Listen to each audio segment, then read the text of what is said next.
World movies presenting big legend.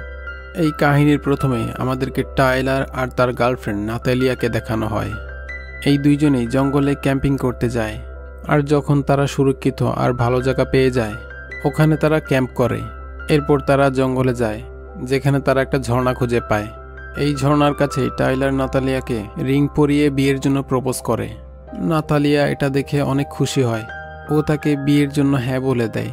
এখন তারা তাদের তাঁবুর কাছে ফিরে আসে। তাঁবুর চারিদিকে টাইলার ছোট ছোট ফাঁদ পাতে, যদি কোনো প্রাণী আসে ওটা যেন তাদের ফাঁদে আটকে যায়। এরপর তারা তাদের তাঁবুতে ঘুমিয়ে পড়ে। যখন তারা রাতে ঘুমাচ্ছিল তখনই নাতালিয়া একটা আওয়াজ পায়, যেটা শুনে ও ভয় পেয়ে যায় আর ও টাইলারকে উঠায়।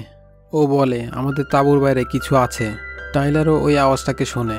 ও নাতালিয়াকে বলে, বাইরে কোনো প্রাণী হবে হয়তো, তোমার ভয় পাওয়ার কোনো কারণ নেই, আমি তোমার সাথে আছি। কিন্তু তারা আবার ওই অদ্ভুত আওয়াজটা শুনতে পায়।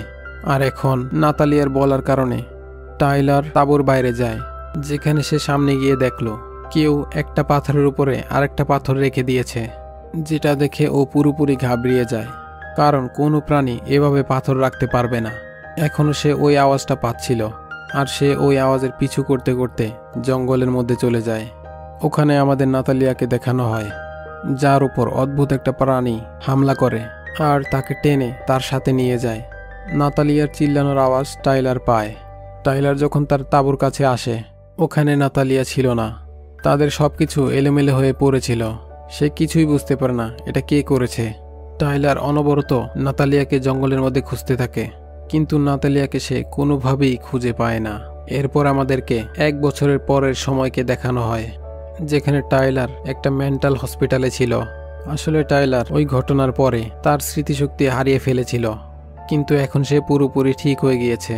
এখানে যে ডক্টর, ও তার ডিসচার্জ পেপারে স্ট্যাম্প লাগিয়ে দেয়, যার পরে টাইলার আবার তার ঘরে ফিরে আসে। ঘরে তার মা তাকে ওইসব প্রমাণ দেয় যা ঘটনাস্থলে পুলিশ পেয়েছিল। আর এখানে অনেক কিছু নাতালিয়ারও ছিল। এখানে নাতালিয়ার ক্যামেরাও ছিল, যেখানে নাতালিয়া তার আর টাইলারের ছবি তুলেছিল। আর যখন সে ওই ছবিগুলো দেখে, একটা ছবিতে সে অনেক বড় একটা ছায়া দেখতে পায়। এটা দেখে টাইলার বুঝে যায় এই ছায়াটাই হয়তো নাতালিয়াকে উঠিয়ে নিয়ে গেছে। টাইলার এখন আবার জঙ্গলে যায় ওই ছায়াটাকে খোঁজার জন্য। ওই ছায়াটা কে ছিল যে নাতালিয়াকে উঠিয়ে নিয়ে গেছে? যেখানে পাওয়া যায়নি নাতালিয়ার ডেড বডি, আর কোনো প্রমাণও পাওয়া যায়নি। আর এখন সে জঙ্গলের পাশে তার গাড়িটাকে রেখে তার ব্যাগ আর গান নিয়ে ওই প্রাণীটাকে খুঁজতে বেরিয়ে পড়ে।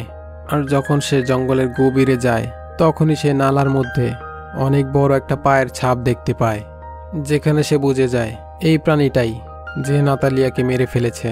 টাইলার ওই প্রাণীটাকে খুঁজতে থাকে, যেখানে ওর বোতলের পানি শেষ হয়ে যায়। ওখানে একটা নদী ছিল, ওখান থেকেই সে তার বোতল ভরে। এরপর সে দেখে তার ব্যাগ যেখানে রেখেছিল ওখানে ওটা ছিল না। টাইলার কিছুই বুঝতে পারে না। আর সন্ধ্যা হওয়ার পরে সে তার গাড়িতে চলে আসে। সারা রাত ও গাড়িতেই থাকে। পরের দিন সকালে সে যখন উঠে, চারিদিকে কুয়াশা ছিল। আর তখনই ওই প্রাণী তার গাড়ির মধ্যে হামলা করে দেয়। ওটা তার গাড়ির ফ্রন্ট গ্লাসকে প্রায় ভেঙে ফেলে। টাইলার তার প্রাণ বাঁচানোর জন্য ওইদিকে গুলি চালায়, যে দিক দিয়ে ওই প্রাণীটা তার উপর আক্রমণ করছিল। যার পর ওই প্রাণী ওখান থেকে চলে যায়। তখনই ওখানে একজন শিকারী আসে, যার নাম এলাই। আসলে আওয়াজ শোনার পরে ও এখানে পৌঁছে যায়। ও তাকে বলে, তুমি আমার সাথে আমার ক্যাম্পে চলো। টাইলার ওর সাথে তার ক্যাম্পে যায়। ওই লোকটা টাইলারকে বলে, আমি তোমাকে চিনি। আমি তোমাকে কিছু বছর আগে নিউজে দেখেছি, যেখানে তুমি ইন্টারভিউ দিয়েছিলে। কোনো একটা অদ্ভুত প্রাণী তোমার গার্লফ্রেন্ডকে উঠিয়ে নিয়ে গেছে। আমি ওই নিউজটাকে অনেকবার দেখেছি, এই জন্য বারবার ওই প্রাণীটাকে শিকার করার জন্য আমি এখানে আসি, কিন্তু আজ পর্যন্ত ওটাকে আমি খুঁজে পাইনি। এরপর সে টাইলারকে জঙ্গলের ভিতরে একটা গাছের সামনে নিয়ে যায়, যেখানে বন মানুষের স্ট্রাকচার ছিল। ও টাইলারকে বলে, আজ থেকে কয়েকশো বছর আগে এখানের আদিবাসীরা এই বন মানুষের স্ট্রাকচারকে এখানে লাগিয়েছিল। আর ঠিক এমন আরেকটা স্ট্রাকচার এখান থেকে 100 মাইল দূরে আছে। তার মানে এই 100 মাইলের দূরত্ব অনেক বিপজ্জনক। ওই আদিবাসীরা বলতো এই 100 মাইলের ভিতরে একটা প্রাণী থাকে, যাকে তারা বিগম্যান বলতো। আর ও মানুষের সাথে একদমই ফ্রেন্ডলি ছিল না। আর ওই বিগম্যান কয়েকশো বছর ধরে এখনো জীবিত রয়েছে। আর ও মানুষকে জঙ্গল থেকে গায়েব করে দেয়। এরপর তারা দুইজনেই এলায়ের তাঁবুতে আবার ফিরে আসে, যেখানে তারা দেখে তাদের সব জিনিসপত্র এলোমেলো হয়ে পড়েছিল। কেউ তাদের জায়গাকে পুরোপুরি নষ্ট করে দিয়েছে, আর ওরা বুঝে যায় এটা বিগম্যান করেছে। আর তখনই তারা বিগম্যানের আওয়াজ পায়, আর তারা ওই আওয়াজের পিছু করে। আর যখন তারা ওই আওয়াজের আশেপাশে চলে আসে, টাইলার একটা গর্তে পড়ে যায়। আর ওখানে যা দেখে, চারিদিকে অনেক কঙ্কাল পড়েছিল। ওখানে তারা এটা বুঝে যায় বিগম্যান যে মানুষকে ধরে সে তাকে এখানে নিয়ে এসে মেরে ফেলে। এলাই টাইলারের সাহায্য করতে চায়। তখনই গাছের পেছন থেকে এলাইয়ের পায়ে বড় একটা পাথর ছুঁড়ে মারে, যেখানে তার পা ভেঙে যায়। টাইলার এটা দেখে ওইদিকে গুলি চালায়, আর এলাইকে কাঁধে করে নিয়ে ওখান থেকে সুরক্ষিত জায়গায় নিয়ে আসে। ও এলাইকে একটা গাছের নিচে শোয়ায়। ও জানে এলাইয়ের পায়ের হাড় ভেঙে গেছে, এই জন্য তাকে প্রাথমিক চিকিৎসা দিতে হবে। কিন্তু তার কাছে মেডিকেলের কোনো জিনিস ছিল না। টাইলার বলে, যেখানে তোমার পায়ে পাথর মারা হয়েছে ওখানে আমি আমার ব্যাগও দেখেছি। এটা ওই ব্যাগ, যখন আমি নদীতে পানি ভরছিলাম তখন আমার ব্যাগটা চুরি হয়ে গিয়েছিল। আমাকে ওই ব্যাগটা আনতে হবে যেখানে মেডিকেলের জিনিসপত্র রয়েছে। টাইলার আবার ওই জায়গাতে পৌঁছে যায় যেখানে বিগম্যান কিছুক্ষণ আগেই তাদের উপর আক্রমণ করেছিল, কিন্তু বিগম্যান তখন ওইখানে ছিল না, ওটা ওখান থেকে চলে গিয়েছিল। টাইলার ওখানে তার ব্যাগ পেয়ে যায়, সাথে একটা রিংও পায়। আর এটা ওই রিং ছিল যে রিং আজ থেকে 1 বছর আগে সে নাতালিয়াকে দিয়েছিল। এই রিং দেখে সে অনেক কষ্ট পায়, আর তার মনের মধ্যে অনেক রাগও হয়। ও সিদ্ধান্ত নেয় বিগম্যানকে ও যে কোনো মূল্যে মেরে ফেলবে। ও আবার এলাইয়ের কাছে ফিরে আসে, আর তার পায়ে ব্যান্ডেজ করে বিগম্যানের এলাকা থেকে অনেক দূরে চলে যায়। এই দুইজন রাতে একটা নদীর পাশে থাকে, আর এখন রাত হয়ে যায়। বিগম্যান যেন তাদের উপর আক্রমণ না করে এই জন্য তারা তাদের চারিদিকে আগুন জ্বালিয়ে দেয়। কিন্তু বিগম্যান আবার তাদের উপর আক্রমণ করার জন্য আসে। এলাই টর্চ জ্বালায়, আর টাইলার ওই দিক দিয়ে গুলি করে। এই জন্য বিগম্যান পালিয়ে যায়। এখন সকাল হয়ে যায়। এই দুইজনেই ওখানে ফেঁসে গিয়েছিল। এলাইয়ের পায়ের হাড় ভেঙে গিয়েছিল, এই জন্য সে ওখান থেকে যেতে পারবে না। কিছুদিন তাদেরকে এখানেই থাকতে হবে। তাদের কাছে খাবার ছিল না, এই জন্য টাইলার নদী থেকে মাছ ধরে। এখন তাদের প্রবলেম আরও বাড়ছিল, কারণ এখানে বরফ পড়া শুরু হয়ে গিয়েছিল। এলাই জানে টাইলার তার জন্য এখানে আটকা পড়ে গিয়েছে, এই জন্য সে টাইলারকে বলে, তুমি এখান থেকে চলে যাও, আমি এখানে থাকতে পারবো। টাইলার বলে, আমি তোমাকে ছেড়ে কোথাও যাব না। এখন রাত হয়ে যায়, আর তখন এলাই বলে, রাতে আমি পাহারা দেব আর তুমি ঘুমিয়ে যাও।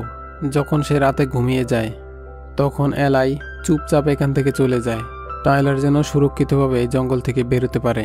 সকালে যখন টাইলারের ঘুম ভাঙে, সে আশেপাশে এলাইকে খুঁজে পায় না, এই জন্য তাকে জঙ্গলে খোঁজা শুরু করে। আর তখন সে এলাইয়ের চিল্লানোর আওয়াজ পায়। ও ওই আওয়াজের দিকে যায়। ও দেখে বিগম্যান এলাইকে মেরে ফেলেছে, আর বিগম্যান তাকেও দেখে ফেলে, আর তার উপরও আক্রমণ করে, আর তাকে আহত করে ফেলে। আর তখনই টাইলার তার গান নিয়ে গুলি করে। গুলির ভয়ে আর একবার বিগম্যান এখান থেকে পালিয়ে যায়। আর এখন টাইলার সিদ্ধান্ত নেয় সে বিগম্যানকে কোনোভাবেই জীবিত ছাড়বে না, এই জন্য সে অনেক অস্ত্র বানায়। আর সে ওখানে পৌঁছে যায় যেখানে এলাইয়ের গাড়ি ছিল। ও বিগম্যানকে মারার জন্য গাড়ির আশেপাশে ট্র্যাপ বানিয়ে রেখেছিল, আর একটা কার্ড গাড়ির হর্নের মধ্যে লাগিয়ে দেয়, যা থেকে অনবরত হর্ন বাজতে থাকবে। বিগম্যান হর্নের আওয়াজ শুনে ওখানে চলে আসে, আর সে ওই জায়গাটাতে যায় না যেখানে ফাঁদ পাতা ছিল। ও টাইলারের উপর আক্রমণ করে দেয়। টাইলার একটা কুড়াল দিয়ে তার উপর হামলা করার চেষ্টা করে, কিন্তু ও তাকে মেরে মাটিতে ফেলে দেয়। ওই বিগম্যান টাইলারকে মারার আগে টাইলার একটা সুযোগ পেয়ে যায়, আর ও বিগম্যানের উপর হামলা করে। আসলে সে বরফের চারিদিকে পেট্রোল ঢেলে দিয়েছিল। টাইলার ওই পেট্রোলে গুলি চালায়, আর ওইখানে আগুন লেগে যায়। ওইখানে আর একটা সিলিন্ডারও ছিল।